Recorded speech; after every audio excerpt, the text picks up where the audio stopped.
IMBA એટલે કે integrated MBA. IMBA એ ધોરણ 12 પછીનો 5 વર્ષનો ઇન્ટિગ્રેટેડ કોર્સ છે, જેમાં પ્રથમ 3 વર્ષ પૂર્ણ કરવાથી BBA અને પછીના 2 વર્ષ પૂર્ણ કર્યા બાદ MBA ની ડિગ્રી મળે છે. આ કોર્સની વિશેષતા એ છે કે ગ્રેજ્યુએશન કર્યા પછી માસ્ટર ડિગ્રીમાં એડમિશન માટે CAT, MAT કે CMAT જેવી કોઈ પણ પ્રકારની એન્ટ્રન્સ એક્ઝામ આપવી પડતી નથી. વિદ્યાર્થીઓને સીધું જ માસ્ટર ડિગ્રીમાં પ્રવેશ મળે છે.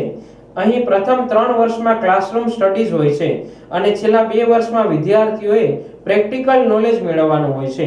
અન્ય વિદ્યાર્થીઓ જ્યારે MBA કરીને કોર્પોરેટ વર્લ્ડમાં ફ્રેશર તરીકે પ્રવેશે છે, ત્યારે IMBA કરેલ વિદ્યાર્થીઓ માસ્ટર ડિગ્રી 2 વર્ષના અનુભવ સાથે કરિયરની શરૂઆત કરે છે, જેથી બેસ્ટ સેલરી પેકેજ સાથે કોર્પોરેટમાં જોબ મળી રહે છે.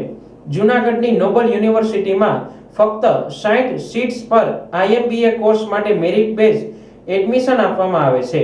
ધોરણ 12 સાયન્સ, કોમર્સ કે આર્ટ્સ પછી IMBA કોર્સ વિશે વધુ માહિતી મેળવવા માટે સ્ક્રીન પર આપેલ નંબર પર કોન્ટેક્ટ કરો. શું ધોરણ 12 પછી ડાયરેક્ટ MBA થઈ શકે? જી હા, IMBA એટલે કે ઇન્ટિગ્રેટેડ MBA. IMBA એ ધોરણ 12 પછીનો 5 વર્ષનો ઇન્ટિગ્રેટેડ કોર્સ છે, જેમાં પ્રથમ 3 વર્ષ પૂર્ણ કરવાથી BBA અને પછીના 2 વર્ષ પૂર્ણ કર્યા બાદ MBA ની ડિગ્રી મળે છે.